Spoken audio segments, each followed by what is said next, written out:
Ah, ça va péter. Ça va péter, mon frère, c'est pas encore pété. Vous allez voir. Bientôt, ça va péter. Ça va péter. Kadike Congo, Ngunza, Keke Ngunza. Tu es Ligue, Daniel Safazo, ça Parce que on va décortiquer les yo, mais militaire. Les mingités zaïo parce que yo pour répondre aux questions Daniel Safazo ça ni na Goma. Vous bête ma solo frontière. Mais vas-y parle. On va décortiquer pour comprendre. Solo là ma Daniel Safazo. OK, faut le débat ça là. Saram ça pété keba. Solo là ma Daniel. Solo là ba tout ma Daniel Safazo. Allez, va na calme.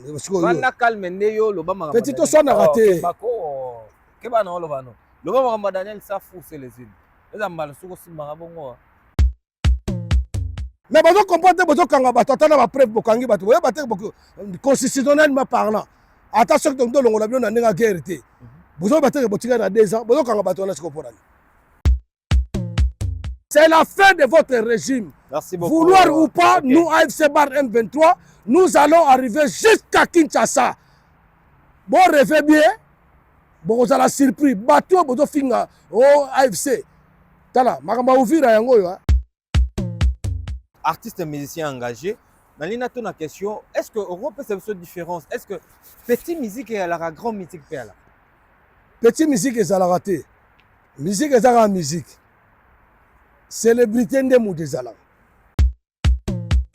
Faut pas en apprendre. So finga tena o finga yote. So finga ngabe façon c'est là. Mais ce qu'on est autour de Gims. On a dit que fallait Ipupa. Asa chanteur non? Asa chanteur, asa la exploit là. Il y a pas match. Il fallait pour venir à chanter à salle Babylone on est bien battu à séparer nango. Battu ba bina ngo beta ba grande salle. Nana leki. Te mamba ko le kapena en tout cas na yebité parce que ngaya te wana ba bino ba biro ya ndeko fali. Soki bozo simbisa ndeko fali boyo initier na mokili sans le savoir. Mais yo batindi yo te. Okono finga so ngo sa concurrence royale. Malembe yo nga no loba. Là kuna sengi yo kutu question. Oui, mais so ngo sa concurrence royale. Ndeko nga na yebi na nga yete na yo ka ika pa bat. Afingi nani? Est-ce que c'est les ino passé na yo regrettera te na réseaux sociaux? Na regretter passé ni. Ozalaka nango. Passé ozayeli. Yaki na problème mo ba benga œil pour œil, dent pour dent. On ne pas de donner et de recevoir. Donc quand tu me fais un truc comme ça, et moi aussi je te le fais parce que yo ka passion nga yoki. D'accord. Et puis na banda ko banda batute, nga so bandi nga te na ko bandote. OK. Est-ce que déjà au Senga Kabila pardonne à quelle mère de Pesaï? Donc nga inde na zaboye, na finga Kabila par manipulation, par inconscience. Na finga Kabila par envoûtement ya batu ya IDFS plutôt. Est-ce que tu reconnais d'abord? Est-ce que tu reconnais? Moi, j'ai besoin. Del fait Kaïmbi a koufindé. Tozana Nouana. Parce que toi, tu acquises des gens de... Chéribe Okemba koufindé. Bato Bele, 66 généraux arrêtés arbitrairement. Ça nous demande, nous, le peuple, il faut se révolter. C'est l'article 64 alinéa. Vous revendiquez quoi? Mais écoute-moi ce que je dis. Vous revendiquez quoi? Écoutez, il ne faut pas se rabaisser comme un con. Tu n'es pas con. Tu n'es pas con, je te pose une question. Mais moi, je te parle. Laisse-moi au moins finir. Tu me laisses finir. Tu vas me laisser finir pour que tu comprennes quelque chose. Mais si tu es en train de me interrompre les paroles, comment je peux m'exprimer? Je te laisse parler. Mais laisse-moi finir. Je te dis. Vous revendiquez quoi? Voilà. Tu es des lives, putain de merde. Le mec, il me pose des questions. C'est comme si, voilà. Je te dis que tout un groupe de personnes qui veut s'accaparer au pouvoir par la force, nous, le peuple, la Constitution nous demande, il faut les barrer la route avec toute force de manière soulèvement populaire. Parce que nous, en tant que rebelles, nous sommes les révolutionnaires constitutionnels. Et le but, soulèvement populaire. Le président a le pouvoir légalement et que le mandat n'a que ça soit. Écoute-moi, que ça soit, il n'y a pas un temps pour définir le début de la rébellion, ou il n'y a pas un temps. Tu as reconnu que vous êtes des rebelles. toka évoluer na nouveau. Mais tonton évoluer mais yo nem toka tanga ba question mo fait. Sobre totika. Mais c'est là na bisayo. Répondre question na. Tika ngana ya bisayo. Tika ngana ya bisayo. Na lobi na émission ngam na bensio. Yom do bensio na ngam na ba parole tout. Question na tuni ezali ke na tango ya Kabila. Ngo ba bilongo bozongisa bato. Tika ngana silisi. Na tango ya Kabila. Na tango ya Kabila. 37 ans de lutte. Si to silisi na côté tozo leka. On peut se répondre. On a question réponse tozo. Na lobi na yo. Les images sont là. Écoute, tous sur la calme. Bien sûr. Et là, on a tous sur la calme. Surtout qui est monté, tu vas comprendre l'autre. Oui. Donc, on est calme, si vous. Si quand on a ça va question, si me poser question là. OK. Bango, tous dans l'opposition. IDFS, Naba Félix. Batouane, Tatana Bango à Koufawana. Etienne Tshisekedi qui est le traître depuis longtemps. Papa, c'est ngam na zoloba. Je me eux. Non, tu dans là. Bon, moi je suis bon. Bon, ça peut tu ga émission na kei. Respecter na kei.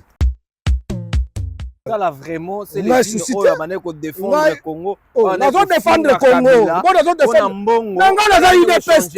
Ngana za IDPS. Ngana za muta IDPS na zo trahir les IDPS. C'est toi. Mais au moins je suis bon. Papa, au moins bino au moins Moussa n'a pas boyé bango bien té.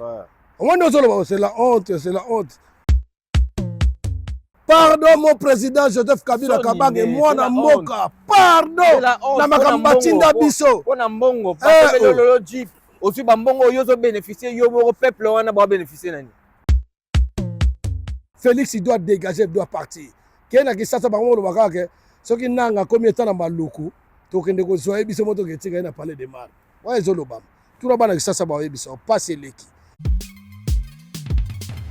Certains moments de la vie méritent d'être inoubliables. Mariage, anniversaire, baptême, baby shower ou encore un dernier hommage plein de dignité et d'émotion. MS Event transforme vos rêves en réalité et vos souvenirs en chef-d'œuvre. Un mariage féerique, nos wedding planners prennent tout en charge, de la décoration à l'organisation, pour que vous viviez pleinement le plus beau jour de votre vie. Des souvenirs immortalisés, nos photographes et vidéastes capturent chaque instant sous tous les angles, même du ciel, grâce à des prises de vue spectaculaires au drone. Un événement unique qui marque les esprits, nos MC de talent, Vanna Malila la barbikinoise et MS animent votre cérémonie avec élégance et énergie. Envie d'une ambiance survoltée, nos DJ et animateurs enflamment la piste avec une sélection musicale sur mesure. Un festin digne de l'occasion, nos traiteurs proposent des menus raffinés, adaptés à vos envies et à votre culture.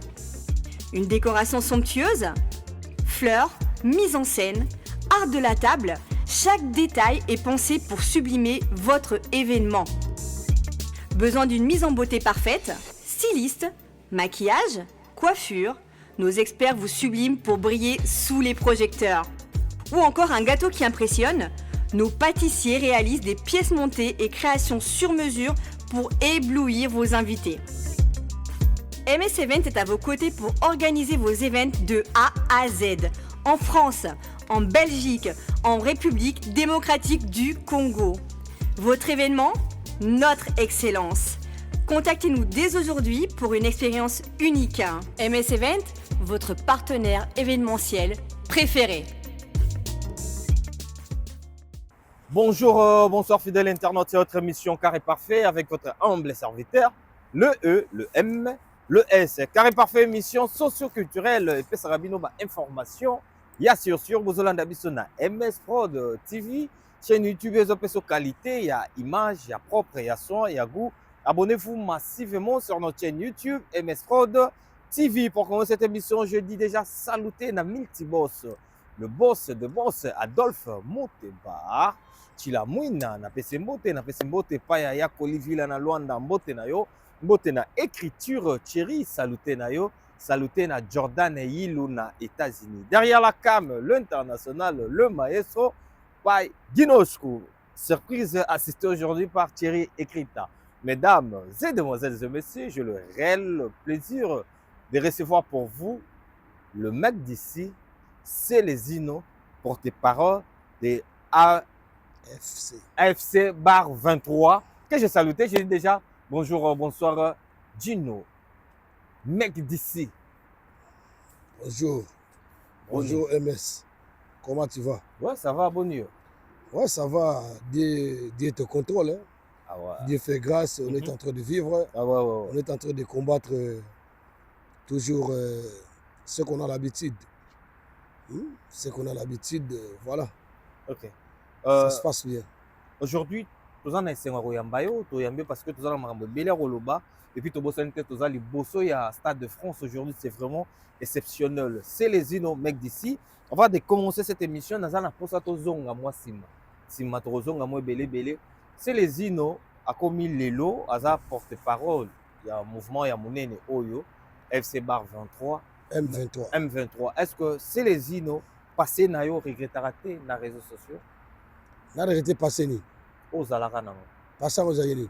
Il y a au fin quelle merde, il y a ma maman dans les réseaux sociaux. Est-ce que tu regrettes pas ça? Ne ozalaki kala na.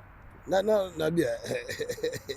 Na regretté nini. Ngai na non, mais écoutez, autour de la question, on a linga pas na autour de la question, tu comme à répondre. Vas-y. Parce que tes questions, ça mérite des réponses.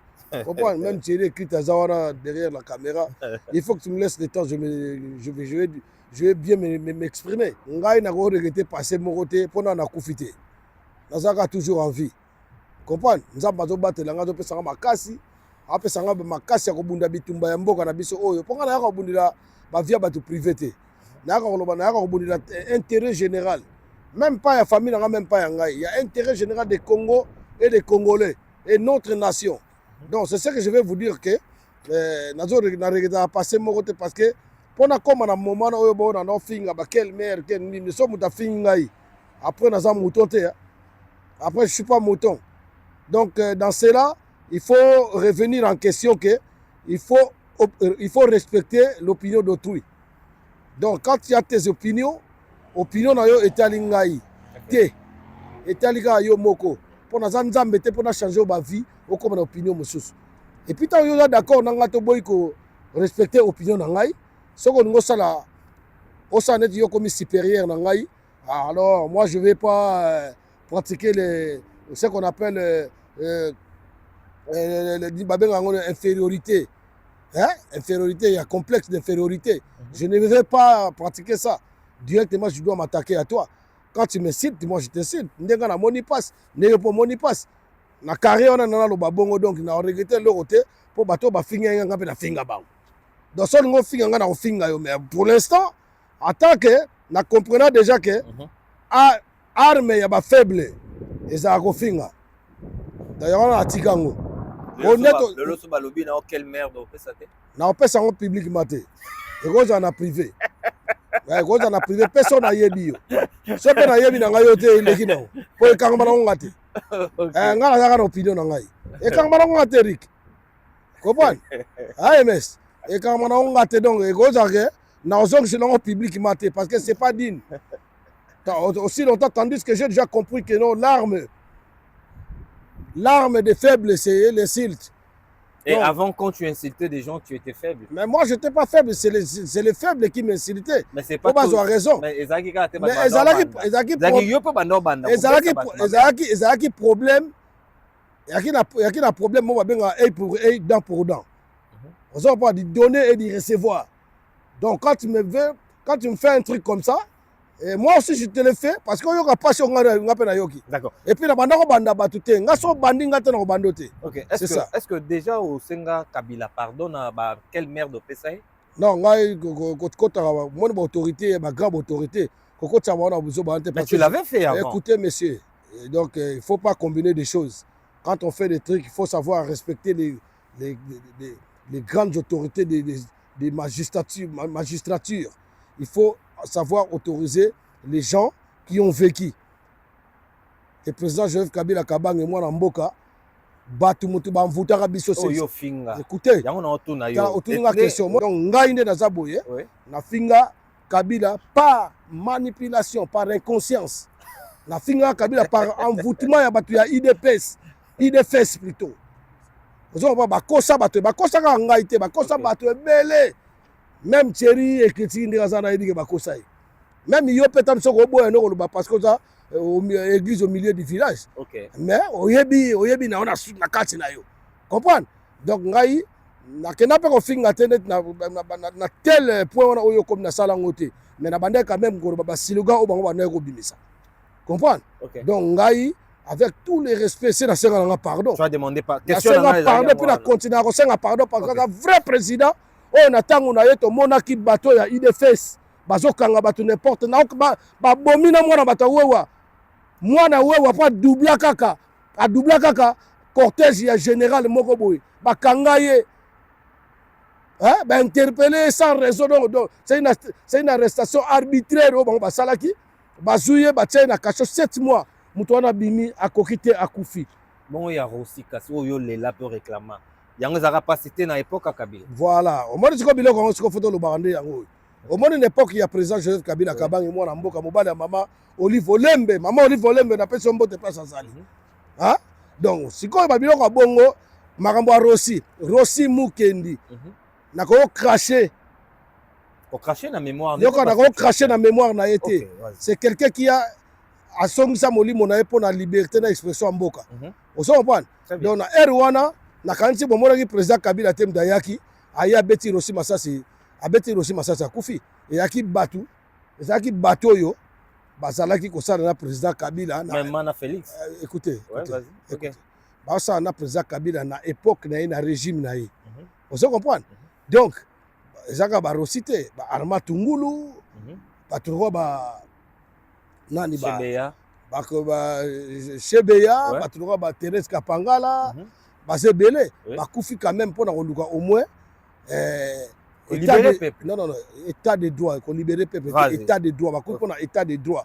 Oh, bata il fait ba promettre ki bango ko so ba ye, faut ba état de droit donc bata ba kufa ki na état de droit pour ba boya ko pesa bango te. Ba ko tia ki teti parce que ba be état de droit na peuple ezalaka, ba sala ba manifestation bo na boy. Ba kufa pembeni ba marche ba sala ba Martin Fayulu, le président Martin Fayulu que je respecte à passant, na ko finga autorité te vraiment.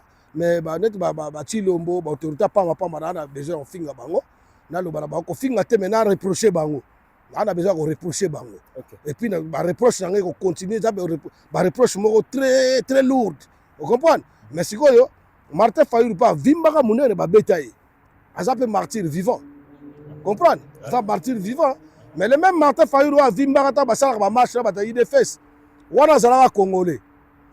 Après, tant que ça va tiraillement politiquement et tout, Martin Fayulu est au coma sénégalais, Mamadou Keïta Niang, Niang, bataille de fesses, ma commissaire. Tant que yo qu'on a conclave dans le salaki, accord dans le salaki, azongi sur congolais. Vous avez une manipulation, parce que Houta. Donc, tout le monde toujours dans la manipulation. Ils ne sont pas clairs, ce sont des incompétents, bazoba. Si vous avez remarqué, Rossi Mukendi. Moi que na songi wana mama Rossi Mukendi mama ni état de droit siko bato nde bakufaka bino moni état de droit ezalaka te na tanga président Kabila état de droit ezalaka te mais oya bino siko bozo kanga bato ndeli bozo boma bato est-ce que tu reconnais d'abord est-ce que tu reconnais moi j'ai besoin del fait kayimbi akufi ndeni tozana nuwana parce que toi tu accuses des gens de Cheribe Okemba akufi ndenge nini bato belé 66 généraux arrêtés arbitrairement.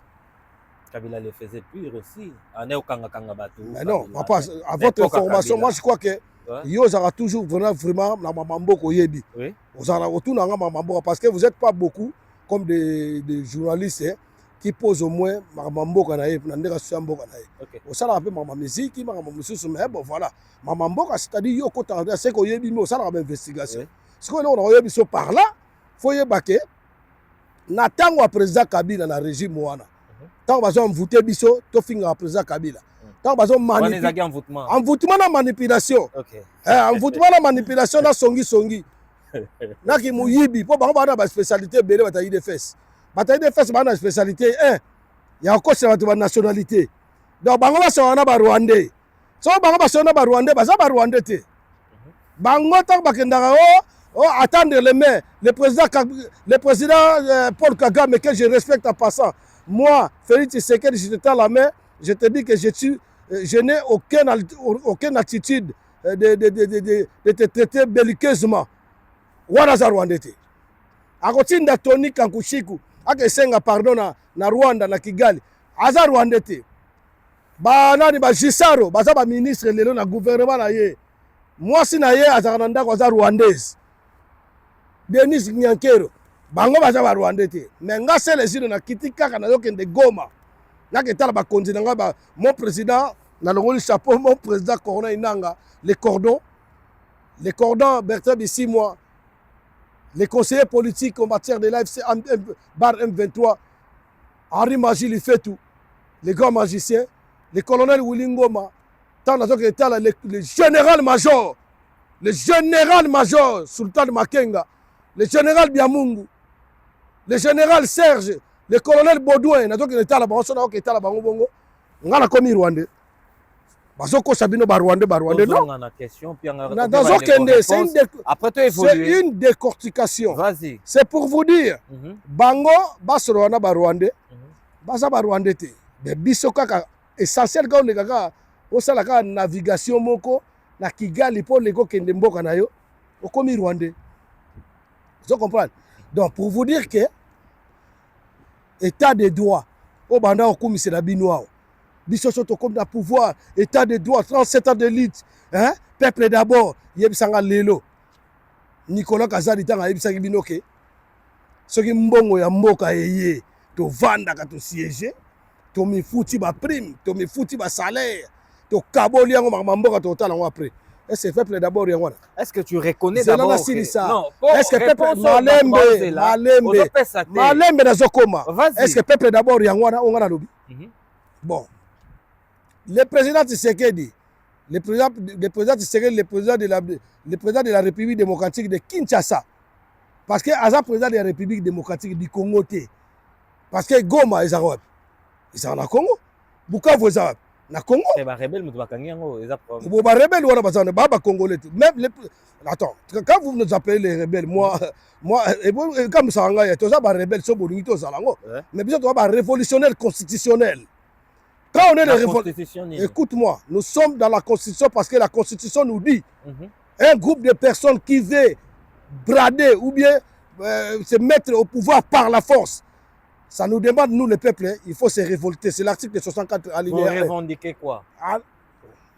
Monsieur, écoute-moi ce que je Vous revendiquez quoi? Écoutez, il ne faut pas se rabaisser comme un con. Tu n'es pas con.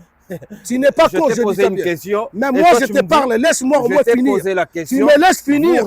Tu vas me laisser finir pour que tu comprennes quelque chose. Mais si tu es en train de me interrompre les paroles, comment je peux m'exprimer? Je te laisse parler. Mais laisse-moi finir. Je te dis. Vous revendiquez quoi? Voilà. Tu es de l'AFC. Putain de merde. Le mec, il me pose des questions. C'est comme si, voilà. Moi, je te dis ceci. Tu me dis quoi? Je te dis ceci. Avant que tu me poses cette question-là, écoute-moi d'abord finir ce que je suis en train de te dire. Alors, je te dis que tout un groupe de personnes qui veut s'accaparer au pouvoir par la force, nous, le peuple, la Constitution nous demande, il faut barrer la route avec toute force de manière soulèvement populaire. Parce que nous, en tant que rebelles, nous sommes les révolutionnaires constitutionnels. Quand on est révolutionnaire. La Constitution, nini? Question, moi. Mais est-ce qu'on retourne dans la Constitution?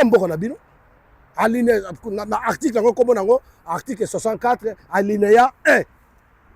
Et le bilan, que le président a le pouvoir légalement et que le mandat n'a que ça soit, écoute-moi, que ça soit, il n'y a pas un temps pour définir le début de la rébellion, ou il n'y a pas un temps. Tu as reconnu que vous êtes des rebelles? Mais ne bolingi mais ngana yebisi soza mayele te soza mayele yoka na yebisi que nous sommes te ezayo bien soza mayele c'est bon soza mayele te yom de yeba donc si ngana yebisi OK biso toza ba révolutionnaire constitutionnel c'est le mot que moi j'utilise de bon un si on est tala compliqué na ba question te yoka kana question tout na ba question kende bien sozo compliqué nga ko compliqué ba to ba tala yo voilà. Donc, si on a dans boye, na koyebisa yo boye. Donc, président, Aza pouvoir te, Aza na cours à pouvoir. Donc, nous, on peut se revendiquer dans n'importe quel moment. Na sujet moko biso to sepe na ngote oya nga kangwa makas. Voilà ba benga ngwe comme tyran dictature. tyran dictateur. Le mec est devenu tyran dictateur. Donc c'est là où on peut commencer la rébellion ou la révolution. La révolution et la rébellion, c'est la même chose. Chacun se rebelle dans le Cabo, il y a d'autres pays.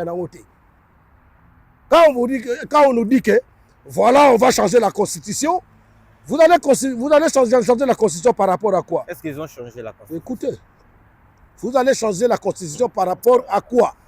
Un d'abord, il y a un état de droit. Il y a un kanga batu partout. Ko kanga na bana nzela comme ça opposant. Au Kangi na yo quoi évoluer na nouveau. Mais tu dois évoluer mais yo nem noto katanga ba question mon frère. Mais c'est là la ça yo. Répondre question na. Tikanga na ya bisayo, tikanga na ya bisayo. Ngam na ko. Na lobi na émission ngam na bensio. Yo ndo bensio na ngam na ba parole tout. Question na tuni ezali ke na tango ya Kabila. Ngo ba biloko bozong sa ba. Tikanga na silisi. Na tango ya Kabila. Na tango ya Kabila. 37 ans de lutte. Rofsi. Si to silisi na côté to le cas. On peut se répondre. On peut se répondre. On dit mi non? Oza mutali boma na oto yebiso awa. Tia salani. Na oto yebiso awa Kabila tem tazoi munduki ayeko boma ba. Siko Félix ndem tazo bo. Félix siko malembe boma ba. Est-ce que Kabila yo muna Kabila banda lo ba papa. Félix ayebisa bino maloko ko tonda. Alors ba ngote. Yo maloko zo tonda. Les images sont là. Écoute, toi sur la calme. Bien sûr. Et là on a dos sur la calme. Surtout que tu monter tu vas comprendre l'autre. Oui. Tant qu'on est calme, si vous dites que ça va question, si vous me posez question là. OK. On va répondre en décortication. Otomboki? Na tomboki te mais la ligne to sur la calme. Vas-y. Frère, na tango ya président Kabila, Kabila azarolo ba papa mataza boucharté, aza charlatanté. Combien de fois on a un régime oyo alors que faut obi eloko za plus grave siko so Kabila zaki mabe magende banda otinda biso ba manipuler biso ba mvoter biso to finga président Kabila ngako na senga na pardon na zo benga baninga biso boya bo senga président Kabila pardon pour mutunde ifaza na tête mboka ye wana. OK. On se comprend. Sikoyo ceux qui vraiment zalaki penda que non président Kabila loba loba Félix. Bon, on a Félix Takolo, on a dit comme ça, 11 na 13 botounier au faute na ngaïté. Et ça nzambe, botouna nzambe. J'étais pas au courant. Bon, quand on monte. Botouna de moutou est incompétent, azaki préparé té. Si ko tangu ba mdekonozo ba Rossi, ba Arma Tunguru ba Thérèse Kapanga ba Chebe ya ba Kufa, biso to kanisa ki siko ka ya ko bossa nsamso makambo wana. Hein? Na ba propos na ba propos na bango IDFS ba na ko tenir. Que ndeto za boye, to so biso to comme na pouvoir. État de droit, peuple d'abord. Mais tout le monde a soutenu. Mais comment expliquer ça comme la constitution et constitution Wanda. Les images sont là. Félix Tshilombo, en étant opposant, en promettant les soldats, ceux qui ont comme le pouvoir. Makambo belé. Soldats, policiers, ils ont la carne. Ils ont la carne. Ce moyen ça ça ba montage bo tchaka ngoko so nazo kosa. Et deuxièmement, aloba na bino état d'abord état de droit d'abord et puis le peuple d'abord. Ayo yeb sabino que constitution wana eza constitution mboka na biso. To ko changer yango te mukolo Kabila ko messi ako réussir ko changer yango mukolo o bino ko mona ke biso to koma ba esclave. Yango ta loba ngote aloba ngo. OK. Hein? Mais constitution yango na pe yo vandi sur ngo changer osu. Bon de quelle manière? Na machine il faut changer la constitution aussi longtemps on sali rien yo moko ndima na mandat po ye azaka peuple tem de élire ye ezaki accord entre FCC cash vous comprenez azwaka na yete le président Cordona nga ye bisibino mbale belé azwaka na yete azwa 15% mais c'est là yo zuité mais yo tia yo kaka po mobulo za na mboka te ondimi andimi yo bon baninga no ba salarié bo posa bia ba longwa do traite. Les meilleurs traités, les plus traités, les premiers traités de la République démocratique du Congo, c'est Félix Tshisekedi. Il y en a d'autres, ça veut dire que ça va Rwanda comme à Rwanda. Mais Bissoka, ça va Rwanda comme à Rwanda. Et puis, Nakamo, ça va net yo la Royamba Rwanda dans une émission. Rwanda, tout n'est pas. Pour ça, aux journalistes et à monde, aux en France internationale. Ils sont en Congo. Pour ça, dans le Congo, tant que nous avons appris de Bakangaki, Bakangi, interpellé arbitrairement. Babosa Negoza, église au milieu du village. Yoko Rambapé Rwandais. Au gros, ça peut être en dehors de Makambo, que ça intervient dans match, au Tunipe Ivoirien, au Tunipe Ivoirien, et au Samate, mais mekaka au moins de ba commission rwandais. D'accord. On va faire poser une question. C'est une question. Depuis Félix a côté na pouvoir azosala nini. Félix tant côté na pouvoir na bandeli. Depuis Félix ba noma na pouvoir. D'accord. Depuis ba noma tant Félix au lobby que ba noma qui andai ko travailler en collaboration ou bien en coalition na bato Kabila. Asil si ko travailler na bango bino rébellion boye. Donc Félix il n'a pas le temps de travailler, de diriger mboka bien, asa toujours na ba bateau dans le roue. Ceux qui ont travaillé Yemoko n'est peut-être. On a expliqué l'information pour la question. Question. Il y a question. Vous avez informé Ngate. On a rappelé on a question. Makambu Oyo na rappelé précise. Makambu on a rappelé c'est-à-dire que Félix. On a rappelé Ngate question. C'est la question. Mais vous n'avez pas compris. Entre autres questions, entre autres rappels. Tu me rappelles Félix, donc jusque là, il n'a pas travaillé tout seul. Les autres travaillent toujours dans Mikakata. La question va continuer. Mais ça, on a une question. On appelle question abréviée. Ça sert à rien de formuler une phrase. Ah ben oui, ça sert à rien de formuler une phrase. J'ai déjà compris. Ce qui dit que Félix a moyen ça les athées parce que Bino simple. Donc c'est normal à travailler là-bas. Simple. Tout le monde. Oui. Félix moi travailler zaté parce que besoin intercaler. Ah ben oui, c'est simple. Pourquoi donc on formuler ma phrase? C'est pour personne a besoin intercaler, ba to la biso ba éviter ba. Bandani ba yebi ba to intercaler. Dans un intercaler na niveau na rappeler bango banel boso na Kabila intercaler. Siko ayena bino ba rebelle bozo ça la qui a travaillé. Nous allons commencer par Bandakina Kabila. Koloba Kabila te. Faut le FCC parce que écoutez, l'accord, écoutez-moi, écoutez, monsieur, écoutez. Vous n'avez rien à côté de Makambouana. Vous avez rien à dire. Mais na yebi moi au moins yo kasi ngala yo ya mbatu no ka tamso tu na ba pele ka ba dapi ba expert na ba musique ya kumisa ba musicien ba misube ba expert na ba vie privée net ba mettre sur mboma na mona yeso tu na kota pe moi mboka kota na ba vie privée ba tout. Mais moi je ne peux pas, moi je suis spécialiste. Moi il y a kota ba vie privée ba tout mais OK no trahir mboka ta ke liambongo libanda net yo salaki. Parce que vous avez les militaires. On a les militaires parce que vous confirmez à la place tout na question aux autres journalistes c'était au commis na yo. Tout question na lobby. Donc c'est tout une question. Bon question tout nga mi balem ba mo zana expliquer on wala bozo mbuyenga pourquoi. OK, to leva. Ouais sikoyo ndeza boye. Sexy oh. Oh ça c'est les ino. Donc sikoyo. Oh, c'est les îles mecs d'ici, les petits Rumiga, les petits Corneille Nanga, les petits Berthe d'ici, moi, les petits sultans, les petits ngomanciens, les petits magiciens. Vous comprenez? Je suis de l'AFC Bar M23, na lobango na tout en haut parce que et ça la carte gravanga na motu, na okufa AFC Bar M23 parce que je suis Mobali. Mobali a décision, bah moi pas tika la décision là. Donc ce que l'on a yebisa yo. Question que tu as écouté sur ça. On a Kabila na Félix na AFC. Il y a qui accord il y a AFC cash. Ouais. AFC pardon, il y a qui accord il y a FCC. FCC cash. Donc FCC là tu as cash, c'est-à-dire Vital Kamere, loka ningi nkingi vient na biso o trahir yepe mikolo yo na bataille de fesses toujours. Tozonga na suka pour na biso ingratitude est plus que la sorcellerie. L'ingratitude est plus que la sorcellerie. Je vais vous faire découvrir ça. On comprend? Donc, si quoi, bango, tous dans l'opposition. IDFS, là-bas Félix. Batouane, tatana bango à Koufawana. Etienne Tshisekedi qui est le traître depuis longtemps. Papa, est-ce que ngam na zoloba? Non, tu n'as bon, moi, si on va respecter. Bon, ça, tu as une mission na kei.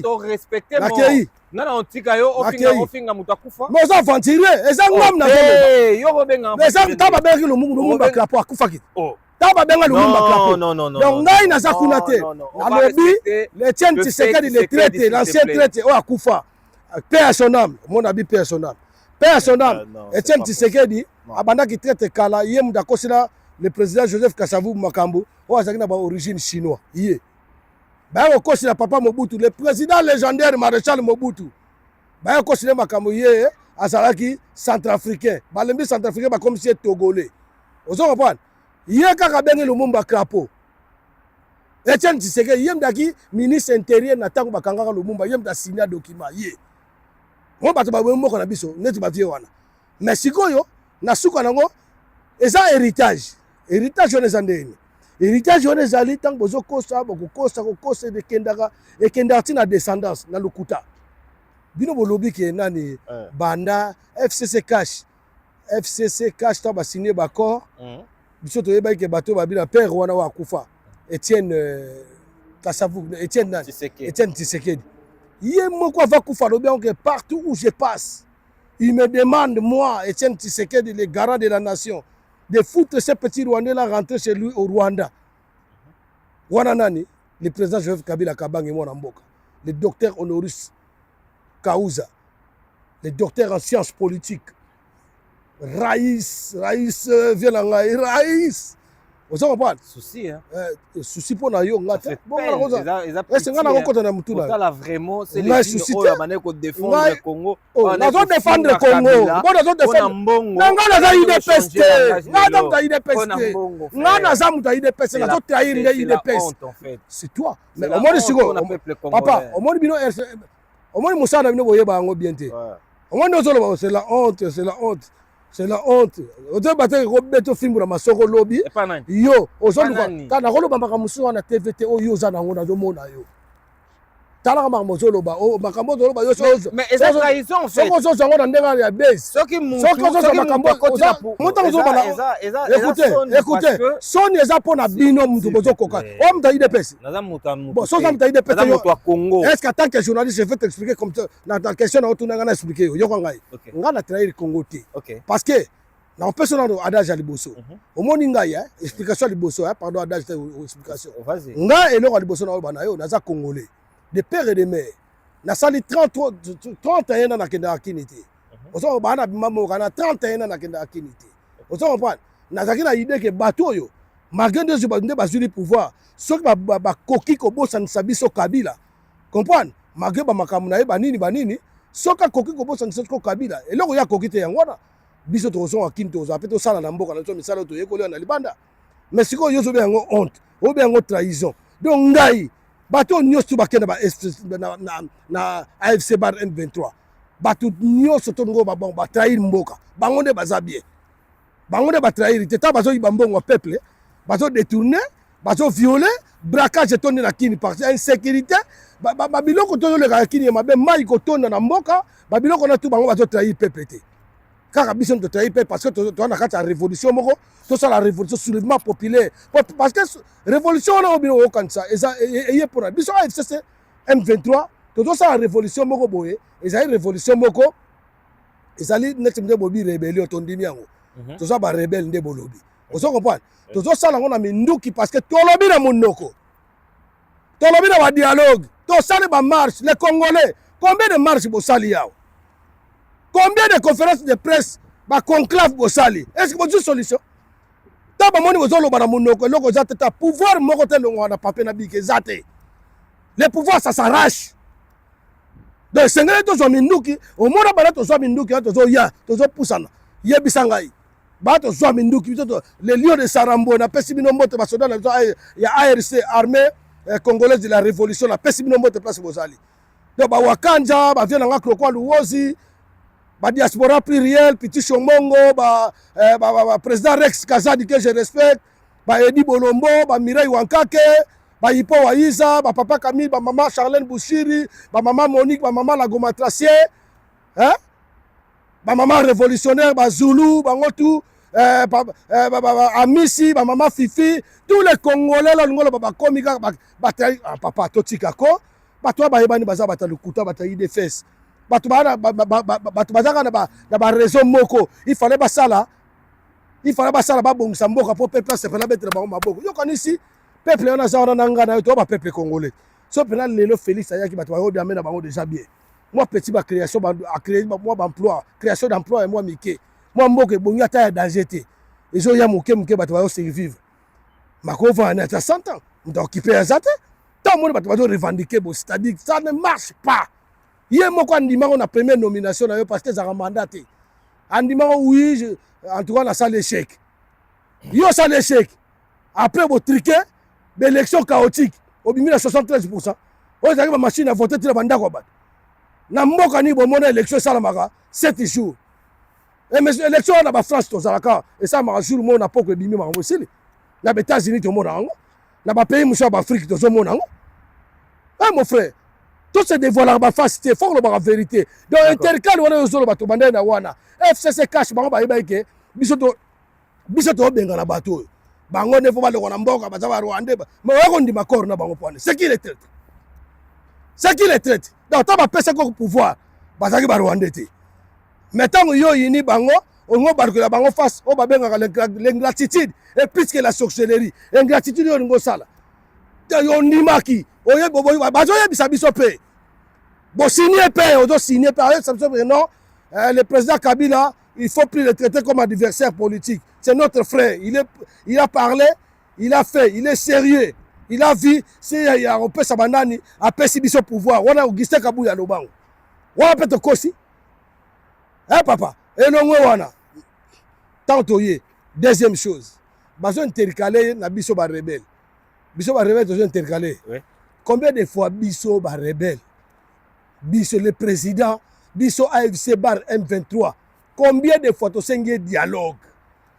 Nanda kuna yo MS.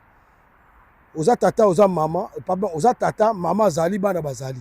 So likamo zo simbate, omo bena likamo ko me mabizo ti na social baboto biso bana, de ba ko sa expliquer biso bani yo tata mto na parole. Parce que yé azali ti tata ndako. Ozo comprendre? Yé nde fa vanda, habito vanda likambo, oreba tala en attendant bato bakufa pour rien on avance makambo dialogue bango ba sa to vanda bana mboka to solo. D'accord. Pour dire là c'est ça. OK, vas-y. Pour na joie pouvoir on a bako.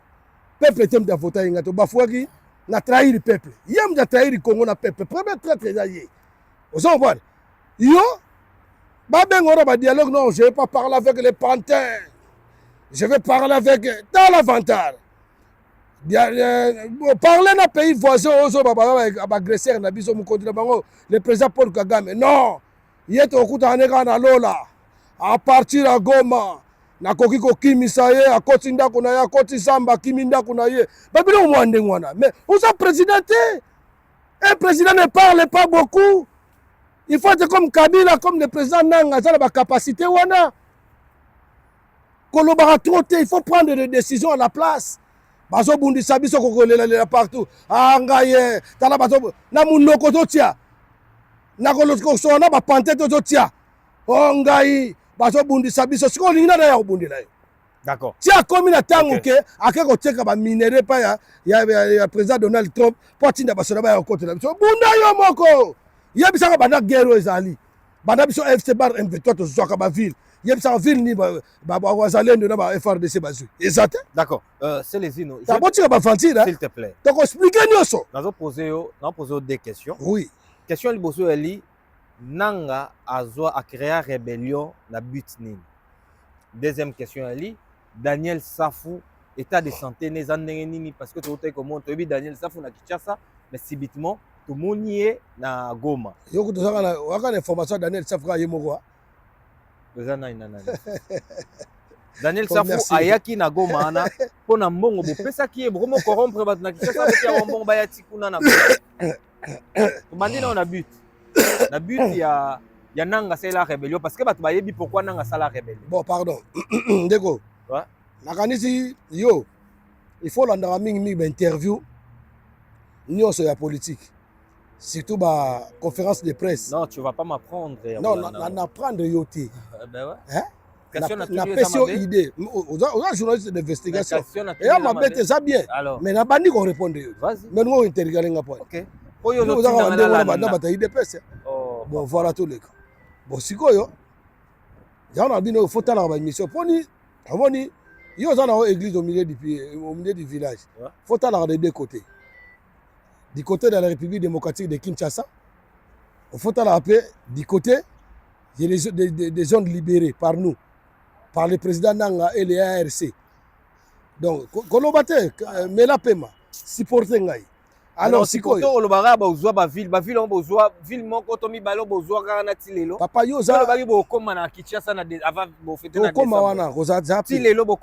c'est ça tiko ozosoanisa ngai ozotunanga question eza baquestion na otuna mais ozosoanisa ngai bembino bato baotala nalobi sikoyo otuninga question nakuna siliki te nakuna silisi te na bandika boye obandi kosilika yo moko owa ndenge moko na bato ya idefes supporter yoka réponse na yo mon frère vas-y lobako je m'en vais ok donc sikoyo omoni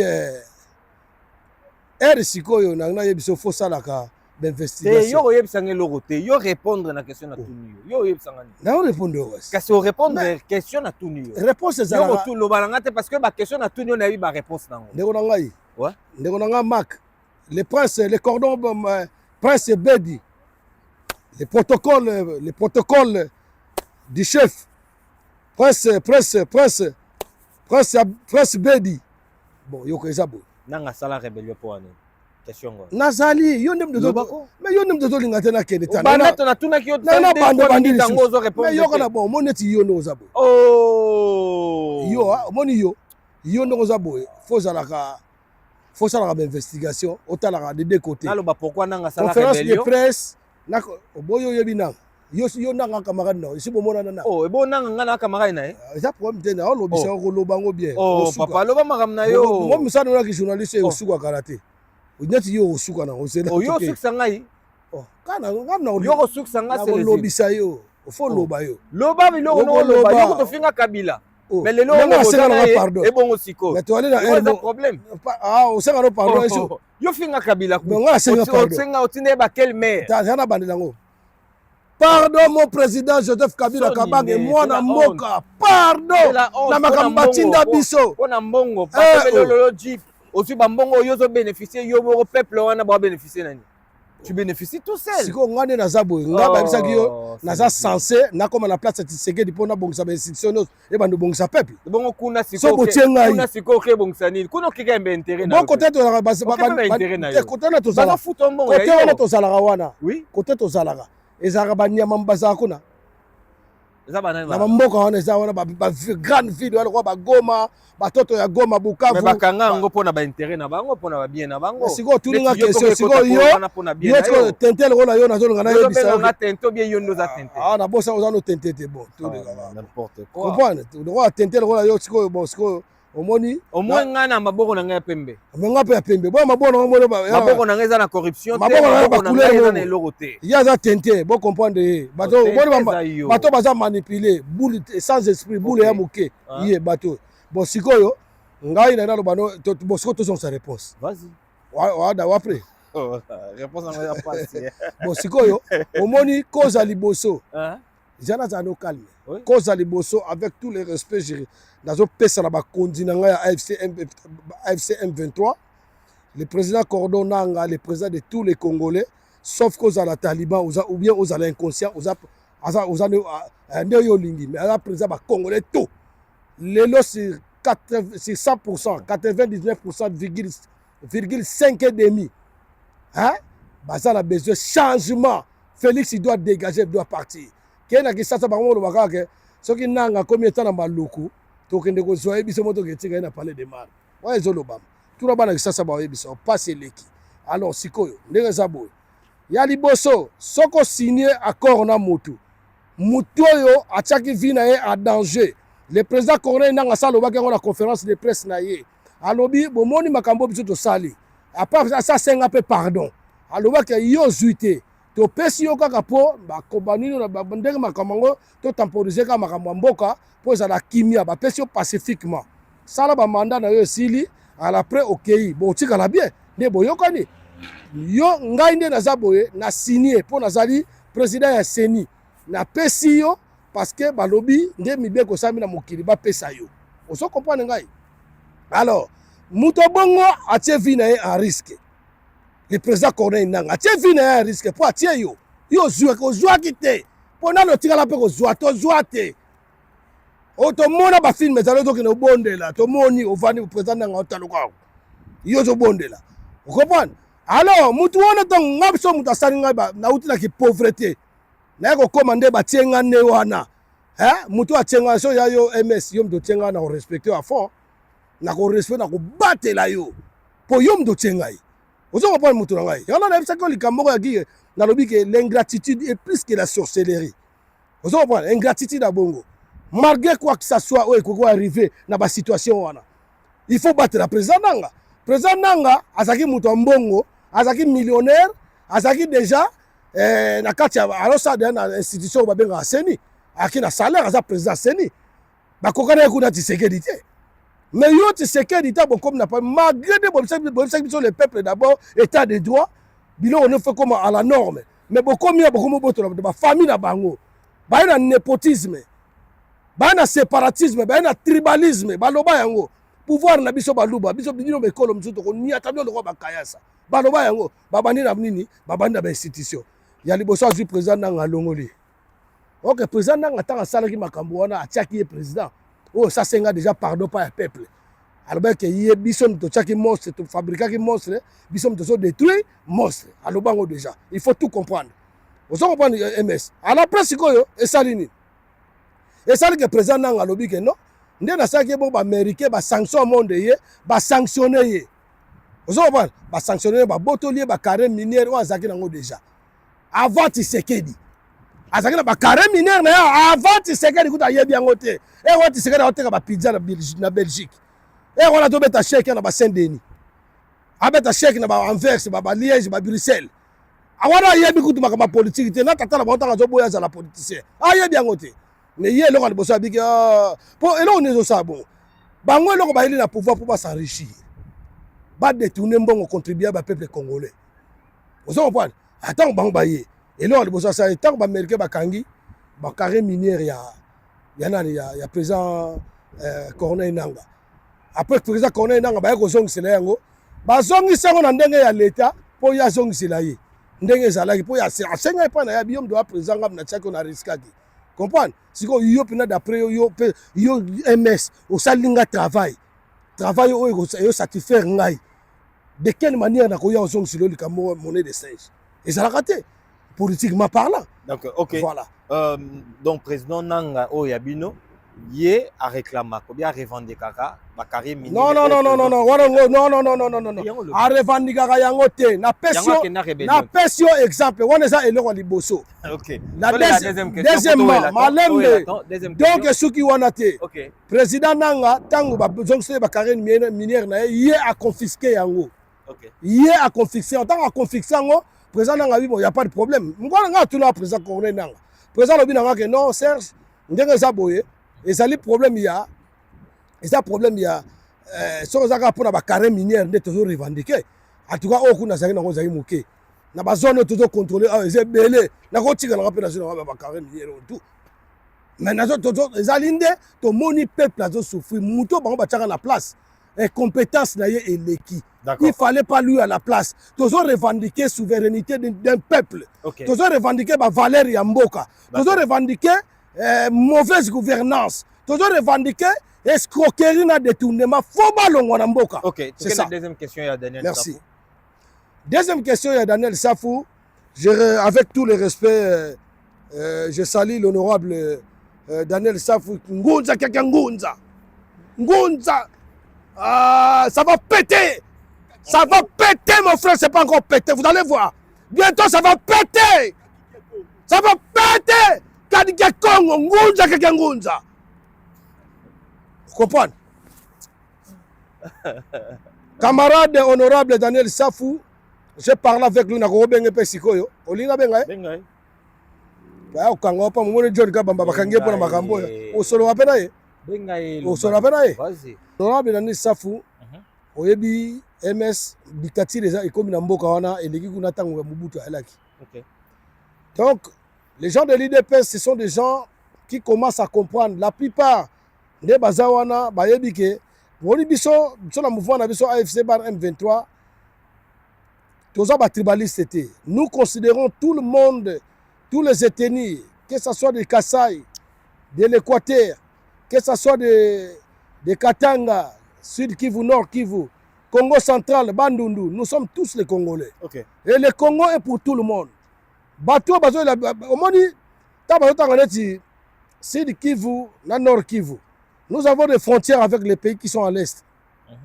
Et quand on regarde le Congo central, nous avons des frontières aussi. Bangola na Congo Brazzaville. Monsieur Ligue Daniel Safou Azosani na Goma. Kasi on va décortiquer yo ma militaire. Bon, les mingi zaïo bon, parce que pour répondre aux questions Daniel Safou Azosani na Goma. Vous mettre ma solo frontière. Mais vas-y parle. Comment décortiquer pour comprendre. Solo la marama Daniel Safou. OK, faut le débat ça là. Ça ça péter keba. Solo la marama Daniel Safou. Oh soda solo la na Daniel Safou c'est les îles. Solo la na keba. Keba. Solo. Yo so déjà barge. Barge, on a besoin de barge. Comment petit. Solo là, tout le monde Daniel Safou. Allez, va na calme. Va na calme ndeyo lo ba ma. Petit to so na raté.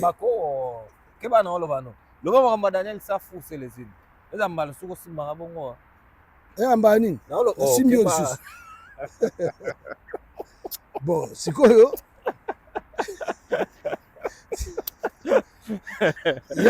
Ça unique, hein? C'est une sorte unique. Merci. Okay. Bon, c'est quoi, ouais. Honorable Daniel Safou, on a expliqué ma frontière, on a passé par là. Azali Moutoua, on défendre le Parlement, il faut que nous tous, qu'on apprend à vivre ensemble. Okay. Vous avez vu, chéri Kuti Ranjo Yebi? Tout le monde a Nico Hitler, batro ba presse liteti. Hein? Maman Sanabiso ba Gloria, papa Nganda, na Pession Mbote chef de sécurité. Papa Camille. Batro ba Alain Pieko. Hein? Batuana, ba Mona. Félix Tshisekedi akesa la meeting na Londres. Yé moko aloba. Banyamurenge, ba Costa Rabino, ba zabandeko na biso ba Congolais. C'est vrai, certain, c'est sûr et certain. Banyamulenge bandeko na biso, baza ba Congolais. Donc bitumba Daniel Safou on a robunda, azo bunda poto yebake. Biso, il faut qu'on apprend à vivre ensemble. Okay. L'autre il nous dit qu'il n'y a pas de Tutsi Congolais au Congo, c'est faux. Il y a des Tutsi Congolais. Ba Tutsi baza na ngambu ya Rwanda, na ngambu ya Burundi, ba na ngambu ya Uganda, bazali ti na Kenya. Biso en Afrique centrale, dans la région des Grands Lacs, ba langue, na bikolo ba etenie kabwana. Omo na ngokuna, ndeto mo na Brazzaville pe. Omo na Brazzaville ba lari bazali. Banyanga bazali na Congo pe banyanga na Brazzaville ba teke bazali na Kinshasa pe na Congo Kinshasa pe bazali. Est-ce que vous comprenez? Donc combat Daniel Safou ezalaki wana. Combat Daniel Safou ezalaki wana lokola toza na régime moko oyo eza 100% tribaliste na tribalisme balingi bango ba séparer bato bango baye na séparation na kala tonda ko yeba te ke mais c'est MS aze colonie nga aze colonie tato kutani ka na milieu moko o mais mutaya nango eza Kabila te mutaya nango eza Kabila te mutaya te papa mutaya ba tant Kabila yaki totolo ba na Mobutu neto yeba yeke bato yoka Kabila bato wana ba Swahili to boy te eza régime muto akomi so bato nde ba memi influence wana mais lelo ba lobi yango pouvoir na biso ba luba bango ba lobi yango te. D'accord, c'est les ino. État de santé l'honorable Daniel Safou azo bunda pona ba combat ba Franck Diongo ba vient na Franck Diongo na PC Mbote place azali ya Jean-Claude Mvemba Pero Luara Bibi Kapinga za moluba asepela na makambo te c'est une luba révolté. OK. Vous comprenez? Tangu Daniel Safou makambo wana zo revendiquer ba injustice ezo se dérouler na régime ya Chilolo Chilombwa wa uti na Davos ba to humilier na Davos sans parole ba bo pese parole pour ça le ko défendre te. Vous comprenez? A uti na Suisse ya bo tu na uti na Suisse ba humilier mabe alors sikonde ko na ngai tangu Daniel Safou de revendiquer makambo wana ba ko interrompre ye ba droit na ye na ba salaire na mutu na vivre nini. OK. Avant tant osiko alinga revendiquer bakangi ye batie na demiap état de santé osiko zo tuna yango wana monika na o de cocktail na comme bisika ngo batie lié poison na demiap Daniel Safou na poison. Oui, balongona na demiap batindie na ndolo. La plupart des généraux, la plupart des hommes politiques bakangi ba président Obeminaku ba Emmanuel Shadari o to kangi bango ba preuve na ba preuve ni okanga bango. Mais bazo comporter bazo kanga bato atana ba preuve bokangi bato oya batek constitutionnellement parlant attention que donc longola bien na ndenga guerre te bazo batek botika na 2 ans bazo kanga bato na siko porani Pourquoi vous avez pour ça ni na 2 ans na siko bodingini il peut faire respecter la constitution.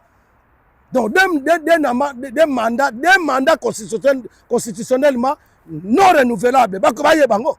OK. Alors siko Daniel Safou yoko batu malam bazanga atena mokili. Tanga sangi na ndoro batiake poison. Tanga wasengi ba aide babimisaka yake na traitement dans la clinique ngaliema mama ye mutu moka a dévié.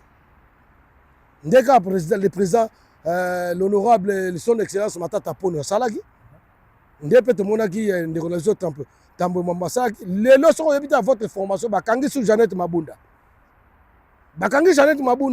donc batu moko bazaka na ba kobanga banga bozo banga nini bino bona pouvoir c'est pour ma première fois dans la vie na mona que parti au pouvoir et que ne ça la marche bon ça la marche contre quoi contre qui pour bino mo bozo na ba institution d'accord après sikoyo marche on peut bosali bona 800 partis politiques bon pesi batu bambongo batu babonde ba onko ya est-ce que vous comprenez l'autre c'est la fin de votre régime. Merci beaucoup. Vouloir ou pas nous AFC Bar M23 nous allons arriver jusqu'à Kinshasa. Bon rêvez bien bon vous allez surpris bateau bozo finga au AFC tala makamba Uvira yango yo ngoni Uvira yo kaki Uvira et c'est ça AFC nini biso AFC to retirer Uvira par la bonne foi. Président Corée nanga lobi biso tout s'intéresser na likambo na tous ba responsable tous ba acteur tala to ba continuer na Uvira biso to se retirer na Uvira par la bonne foi par la bonne cause aussi to yebi pourquoi to sali yango kosa tindika chakali kosa leka so ba yebi yango te tango ba kotika kana nini na Uvira ba wazalendo na ba FRDC banda ko boma bato pillage ko banda biso na ba banda ba boma bato population doit réclamer tant AFC tchapso na sécurité ya ki boete tant ba to uti na passe AFC longo to zozonga na kalaté parce que nous pouvons revenir à l'Uvira dans n'importe quel moment. D'accord, c'est les îles. Voilà. Merci beaucoup, c'est les îles. Il faut t'attendre. Tu vois comment vraiment la émission. Mais la aussi c'est émission sans pour autant tout le monde parce que c'est les îles aux artistes musiciens. Question Zali. Artistes musiciens engagés de mon pays. Ok, c'est bon. Voilà. Artistes musiciens engagés. Nalina ton question, est-ce que Europe c'est une différence? Est-ce que petit musique et la grande musique là? Petit musique et la raté. Musique et la musique. Célébrité de Moudezala. C'est possible. Ok. Mais quand tu vois grand Jean Goubal, c'est un grand artiste à traiter musique, il a fallu petit musique il a c'est grand musique. Qu'est-ce que tu veux dire par là? Malheureusement, je ne peux pas répondre dans telle question parce que je ne le maîtrise pas. Je ne peux pas parce que moi, nous on va parler, et c'est quand on va arriver à Kalemi, qu'est-ce qui est avec la géopolitique, les cartes de notre pays. Si tu me poses des questions là, c'est vrai.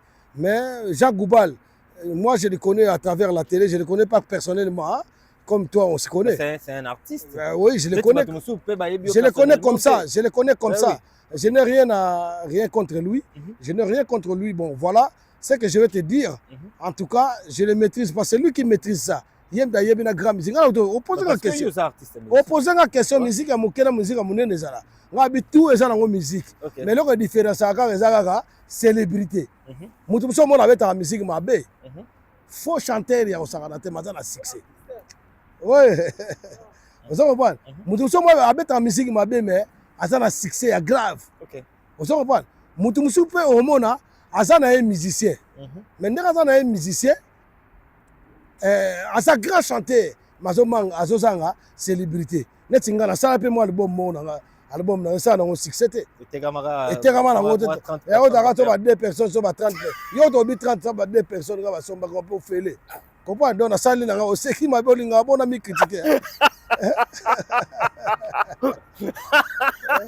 Coup de personne à Kando et Bipouani. Mugamsu mutumo boye ponga la na célébrité na na ça va boye binga musicien anga pesa ba galo pesi na yo biso ka l'humilité fait l'homme to mikitara na biso mais musala ngona yebi yango na l'équipe belo zo mona mona wana mais ba signer ba koba musu ba koba ba kumanima musu pe amipesaka na ye liboso mosusu mpe asa baa bandenge na bango tokojuge motu eza opinion ya moto ya posa ya moto alors neti nga naboya nanga makambo wana naboya kisi nalinga kisi te parce que so natali na liboso nanga na famille na ngai natali mpe na nsima na famille nakolekisa nani moto na mtaka na fille na ye mpana biso mpe toka kale ozo comprendre donc sikoyo nasala libomo wana jomo azoba nanga ondeni yo sala libomo okosala yango promotion te oyo jo natala ye mpinda boyeko nayize alo mama na mais mutai sali bien nabwaka ye mpe wapi mbongo eyokani te papa yobi kosala libomo yoka napesi ku producteur nanga mbote Borel ateka 150 CD 150 CD et puis natulaki ye monsieur Borel nga mpe napesi ye mbote kosi makambo aloba ono akosaka te boyo monanga na yango revandikao nga so moto aloba likambo na vérité na revandikaka te malamu moto wana akosa moi de makambo ya combat neti moto oyo babe masombo un combattant qui est resté seul ye so mona moto abunda combat ye moko oyebisaka kombo ya motu moyoko ayo oyebi te ngami nayebi atikaka na ye moko napesi yo mbote mpe atikaka na yo moko mais respecte bopinion ya bato ndeko na ngai so nga na AFC bar M23 namemi yo nabengi yo so yo benga Félix Tshisekedi grand frère etali yo nga na opekso te bapesa ngo bambongo kuna ozona mabe na bato na grand frère wana yo mo oyebi grand frère bowela nini boyoka na te biso na combat na omona bacombattant mosusu entre biso na biso tokoswana ebo bato tokokombate bakobanga bino c'est les ino dernière question pour comme vraiment na soka émission na biso Papi Volcan neti Papi Volcan c'est un combattant non aligné insensé alphabet insensé insensé ye pa loba ye mpo na ngai esinga na loba eloko asupporte ka venge ngai supportaki Papi Volcan toa binemi te esinga aza enemi na c'est un ami tosololaka bien ezaka makila baluba egangi akoteli président Félix mpo baza baluba eza ndenge ya baluba baluba ebele baa ndenge wana me ya baluba su mpe baza mpena bapatriote baza anti-tribaliste mais Papi Volcan amoni ke agangi makila ozo comprendre Papi Volcan ekotake neti nga yo oza na opinion na yo nga mpe na na opinion na ngai etali nga vi na ngai ya nga Papi Volcan aya kolobaka nde leki na nga louange yaki combattant louange asiliki mabe aporter plainte il a jamais été combattant louange ana bandenge na ye c'est moi qui est le combattant pourquoi okotisa ndeko nanga na makambo ozo comprendre Papi Volcan aza très ya liboso na kati ya combat atrahisa combat bakangaka ye na tibala na Suisse bakanga na Moïse Katumbi tant tozo dénoncer tant IDP se manipulé biso bango nde bato ya Papi Volcan baza bato IDP style elo mais oyoka aza kokosela bakombo combattant non aligné un combattant ya kosolola masolo ya mboka un combattant solo ya makambo ya parti politique na bino IDFS un combattant solo makambo ya mboka na peuple eza te kokoya na mona bacombattant mosusu ifa akotene makambo ba vie privée bana vie privée motu nga na kokota totunga makambo Jean Goubala c'est un artiste ya mboka wana oyo ye emoni ye yango nalobi yango nga na kocontredire ye te nga nalobi ka musike ya moke ezalaka te célébrité nde ya monene na badifférence ya bacélébrité il existe voilà ndeko na Gims na Fally nani aleki makambo na toboya yango ngai bavie privée te baza baartiste mzie baza bato te bana bavie musicale etali ngai te nga nalobi na yo otuna nga baquestion wana te moi je parle de la musique ma musique à moi naza porte-parole ya bato te naza na analyse wana te je ne suis pas là-bas il faut chercher les gens qui font ça il faut baluka bamettre tshura mboma bato makambo wana nga nayebi kutu nayeba vi na bango te mais fo luka babiro na bango te nga naza biro ya AFC M23 papa pourquoi ozoforce ngai baquestion na mina bapolémique mpa na ngai ekotaka te oyebi yango donc fo luka bato na yo luka bato na yo polémique nasala yango politiquement attaque artiste engagé obangaka naza lio bobangaka nani bobangaka ni nga aza lio te ndeko na yo tutemi obanginga ezala bimisi bagriffa na nga nayebi na ndenge na te mo na bimisaka te na reno basanga na décortikaka mbo okobanga mpo so ofinga te na kofinga yo te so ofinga nga mpe mpona zongisela yo mais sikoyo nde otuninga neti Gims nga nayebi ke Fally Ipupa azalaka chanteur non aza chanteur asalaka baexploit na ye Il n'y a pas match. Moussa Moussa na vie privée na ye. Naïbi peut mettre Gims. Maître Gims c'est un grand légende au Sangalate. A bête là opéra ba peut na to mona oye mana na Carla Brini. Ex femme ya le président Sarkozy. Hein? Na bimba chair d'épaule. Na vu tous ces genres de chanteurs. Il existe et puis il y a un numéro 1 en France à composant na français. Vous comprenez? Mais fallait pour pas faire. Azape nde yo ngada sa bolinga nde ngona. Elo le comme singa ka wana. Donc fallait pour avenir za chanter à salle babilo on est bien batu ba sepela nango. Batu ba bina ngo abeta ba grande salle. Nana leki. Te mamba ko le kapina ntuko na yebite mais parce que ngaya te wana za ba o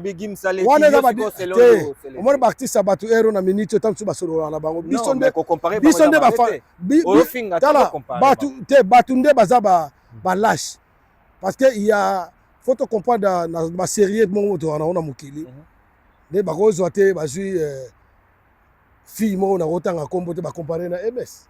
C'est bon le ba Gims ça mobile. Te ngai na lobby hein. Mais ba bana mibali ba mibali. Ben c'est ça.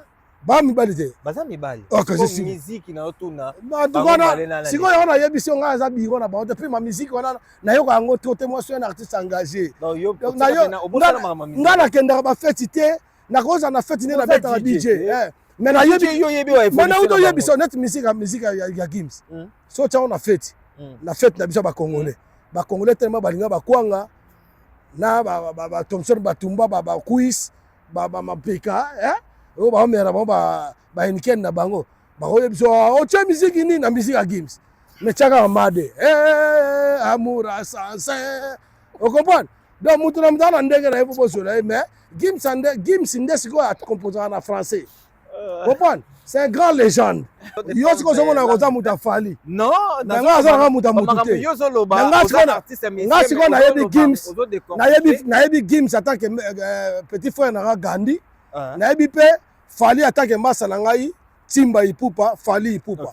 Aigle. Merci beaucoup. Comprendre? Donc ngai kotuna nga su ba question te poser embarrassement. Kotuna nga su ba question na pesi ba ndeko na nga na mibale mbote bolongo na ba polémique. Boyoka na lobby yoko sala featuring na moninga pa ko sa featuring na yo. Bokota na buzoba te. Et puis na kopesa conseil mo ya suka. Si nous avons nos divergences entre nous, surtout nga na za na monde na binote ya ba artiste normal. Nga za artiste engagé. Na imbaga pour na peuple na pe na sanze moto mi ko na inviter au bon na sanze pour na peuple.